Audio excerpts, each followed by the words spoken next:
আসেন আজকের থেকে আমরা একটা অঙ্গীকার করি, কিছু যদি নাও করতে পারি, দুটা কাম যদি করতে পারি, একটা হলো আজকের থেকে যদি আমি তওবায় অভ্যস্ত হতে পারি। পারবেন? কে কে পারবেন? আজকের থেকে আমি তওবা করব, কমসে কম ডেলি ঘুমানোর আগে হলেও করব নামাজ। দ্বিতীয়, কোনো না কোনো হক্কানি আলেমের সাথে নিজেকে সঙ্গী বানান। হক্কানি আলেমদের সঙ্গী বানান, এদের সঙ্গে থাকেন, এদের সাথে উঠা, এদের সাথে বসা, এদের সাথে চলা, এদের সাথে ফিরা, এদের সাথে আসা, এদের সাথে যাওয়া, এদের সাথে ভালোবাসা, এদের সঙ্গে থাকেন, কখনো এদের থেকে দূরে থাকেন না। আমি লেখি না, ইমাম গাজালি লেখছেন রহমতুল্লাহি আলাইহি, কিয়ামতের দিন আল্লাহ জিজ্ঞাসা করবে, যেই আলেমের সাথে যে বৈশা খাইছে তুই এর সাথে খাইছিস কিনা বল। যদি প্রমাণ দিতে পারে তো আল্লাহ বলবে, যা তোকে মাফ করে দিলাম। এক নফল এক ফরজের সমান, এক তসবিহ 1000 গুণ। কত কত? আপনি বলবেন কোত্থেকে বলতেছেন? আমি দলিল দিতেছি। ইমাম বুখারীর উস্তাদ লেখছে, আমি লিখি না। ইমাম জোহরি রহমতুল্লাহ আলাইহি লেখছেন, বুখারী শরীফে সবচেয়ে বেশি রিওয়ায়াত করছেন ইমাম বুখারী রহমতুল্লাহ আলাইহি আন জোহরি, জোহরির থেকে। উনি লেখছেন 1000 গুণ। রমজানে 1 টাকা খরচ আল্লাহর রাস্তায় খরচের সমতুল্য ছিল। কোথায়? আরে বলেন না, আল্লাহর রাস্তায় খরচ। আল্লাহর রাস্তার খরচের মূল্য কতটুকু?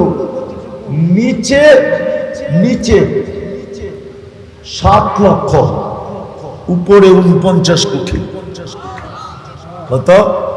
এখন সুবহানাল্লাহ বলে লাভ নাই, চলে গেছে রমজান। কিন্তু আপনি আমাকে বলেন, 100% মুসলমান কি একটা মাস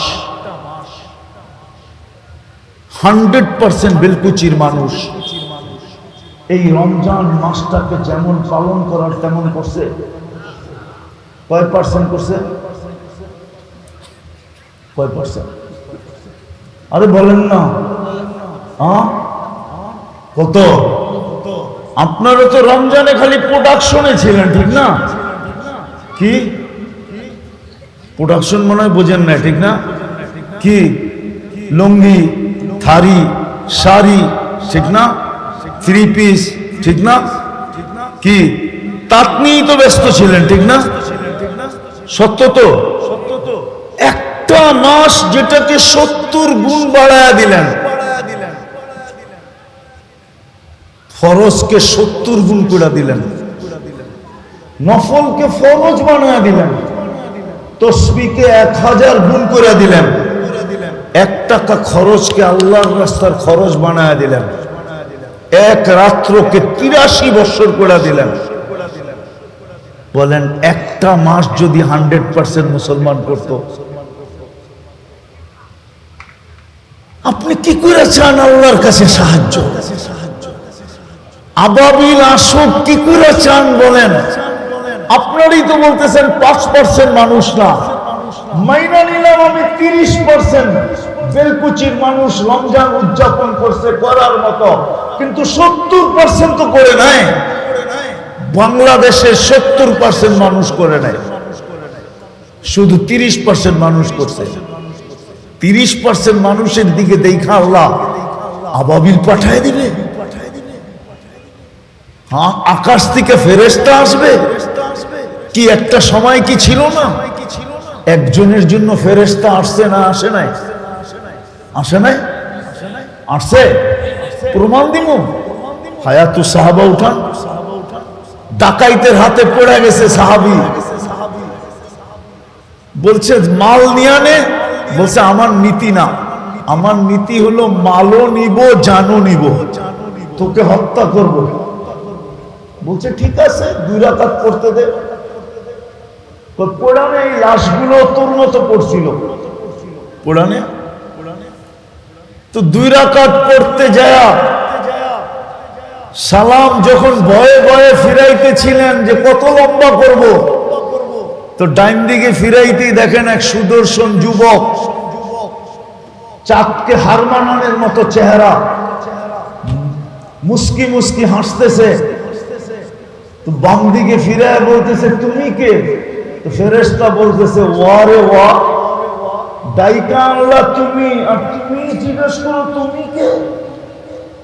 ওয়া রে ওয়া, তুমি না ডাইকা আল্লাহ, আর তুমি আমাকে জিজ্ঞেস করতেছো তুমি কে? তো বলছে পিছের দিকে তাকায় দেখ, তোর দুশ্মন জাহান্নামে চলে গেছে। দেখতেছে লাশ আগুন জ্বলতেছে। বলছে আমি 4th আকাশ থেকে আসছি। প্রথম তোমার ডাকে পুরো আকাশের সমস্ত কণাগুলা হেলতে শুরু করছে, আকাশে ধুম মচে গেছে। আমি সর্বপ্রথম নিজেকে পেশ করছি, আল্লাহ কোন ফরিয়াদির ফরিয়াদ হবে, আমি সাহায্যের জন্য প্রস্তুত। বলছে দ্বিতীয় ডাকে অমুক আকাশে, তৃতীয় ডাকে অমুক আকাশে, 4th ডাকে তোমার পাশে দুশ্মন জাহান্নামে আমি দাঁড়ায় আছি। বলছে শুধু আমার জন্য? বলছে কিয়ামতের সকাল পর্যন্ত এরকম নামাজ যে উপহার দিবে আমি ওর জন্য জীবিত থাকব। একজনের জন্য তো ফেরেশতা আছে, আজকে পুরা জাতির জন্য আসে না কেন? আসেন, আমি হয়তো বুঝাইতে পারি নাই, আমার কাছে ভাষা নাই বিদায়, আর হইতে পারে ব্যথা ভিতরে বেশি, এই জন্য এলোমেলো হয়ে গেছে। আসেন তওবা করি, তওবা করি। আজকে করবেন? কে কে করবেন তওবা দেখি? পাক্কা? হ্যাঁ, নামান। আর পায়ে হাত দিয়া বলি, এই সমস্ত আলেম ওলামার এখনো ক্ষেত্র খোলা আছে।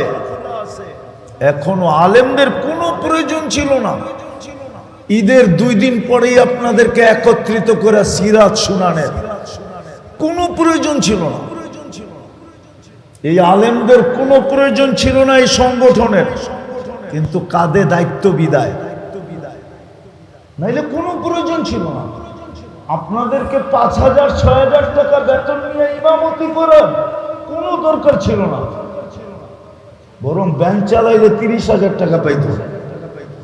এখন তো ব্যাটারি দিয়ে চালাইতে হয়, শক্তি দিয়ে চালাইতে হয় না। আর অটো চালাইলে ইজ্জত যায় না। আলী রাদিয়াল্লাহু তাআলা আনহুর মতো মানুষ যদি মজদুরি করলে ইজ্জত না যায় থাকে, তাহলে উলামাও অটো চালাইলে ইজ্জত যাবে না। এরা কেন 10,000 টাকা বেতনে চাকরি করেন? 8,000, 5,000, 6,000। কি বেলকুচিতে নাই ইমামতি 6,000? সবচেয়ে বেশি হবে মনে হয় 3-4 লাখ টাকা, ঠিক না? সবচেয়ে ঊর্ধ্বে বেতন কত বেলকুচিতে? 20,000 হবে, 25,000 হবে। কেন এরা করে? এখনো সুযোগ খোলা আছে। তওবা করলাম, দায়িত্ব কাঁধে বিদায়াদের, এরা আপনাদেরকে একত্রিত করছে, আপনাদের আমাদের হাতে পায়ে ধরতেছে, বুঝাইতে চাইতেছে।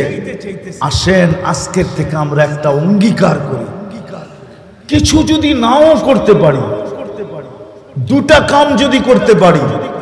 একটা হলো আজকের থেকে যদি আমি তওবায় অভ্যস্ত হতে পারি। পারবেন? কে কে পারবেন? আজকের থেকে আমি তওবা করব, কমসে কম ডেলি ঘুমানোর আগে হলেও করব নামাজ। দ্বিতীয়, কোনো না কোনো হক্কানি আলেমের সাথে নিজেকে সঙ্গী বানান। হক্কানি আলেমদের সঙ্গী বানান, এদের সঙ্গে থাকেন,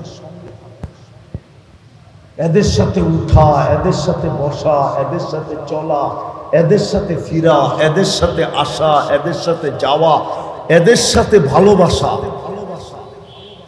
এদের সঙ্গে থাকেন। কখনো এদের থেকে দূরে থাকেন না।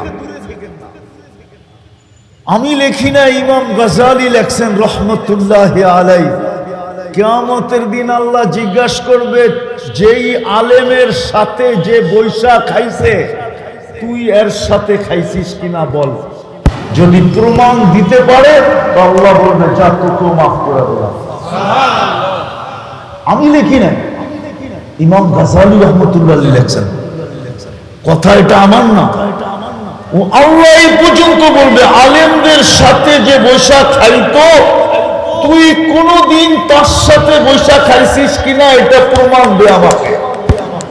প্রমাণ দিতে দেরি, পার করতে দেরি করবে না।